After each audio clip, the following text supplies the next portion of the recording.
He still hasn't done it. He hasn't done it yet. What's the difference in meaning between these two sentences?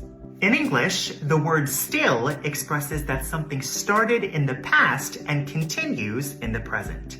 So we use this word to emphasize that something continues to happen or be true now, especially when this is surprising. For example, even though they broke up 10 years ago, she still keeps in touch with her ex-boyfriend. However, in negative sentences like this, we often use still to express that something should change, but it hasn't. So we often use it to express frustration and impatience.